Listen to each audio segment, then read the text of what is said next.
Lorsqu'un agent pathogène, par exemple un virus ou une bactérie, s'introduit dans le corps, il se multiplie et attaque les cellules. C'est l'infection. Reconnaissant ce microbe comme un corps étranger, l'organisme déploie deux stratégies de défense, faisant appel à ses soldats, les globules blancs. En première ligne, la réponse immunitaire innée, basée notamment sur les macrophages. Ces cellules tueuses mangent les intrus, quels qu'ils soient, pour les détruire. L'agent infectieux est capturé par phagocytose et tué. Cette réaction rapide et locale peut stopper ou ralentir l'infection. Mais cela ne suffit pas toujours. Alors, d'autres combattants interviennent, les lymphocytes. Ils identifient l'agresseur grâce à une molécule qui le caractérise.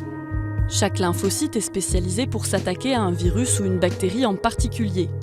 Dès qu'il identifie sa cible, le lymphocyte concerné se multiplie. Les lymphocytes B produisent des anticorps en grande quantité. Ces anticorps circulent dans l'organisme et neutralisent l'intrus pour permettre son élimination. Les lymphocytes T détruisent eux directement les cellules infectées. Problème, lors d'un premier contact avec le virus, la réaction immunitaire est lente. Plusieurs jours qui suffisent au microbe pour déclencher la maladie. Heureusement, l'organisme conserve le souvenir de ses ennemis. Après l'infection, des anticorps et des lymphocytes mémoire sont conservés. Ils pourront agir dès que le même pathogène réapparaîtra. La réaction immunitaire sera donc beaucoup plus rapide et l'organisme éliminera l'agresseur avant l'apparition de la maladie. C'est cette mémoire immunitaire qui est exploitée pour la vaccination.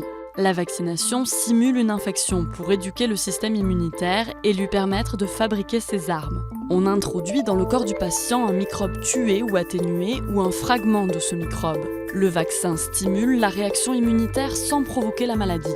L'organisme va donc produire des lymphocytes mémoire et des anticorps et sera préparé en cas d'attaque ultérieure. Mais ces cellules mémoire ont tendance à diminuer avec le temps. Des piqûres de rappel sont donc parfois nécessaires.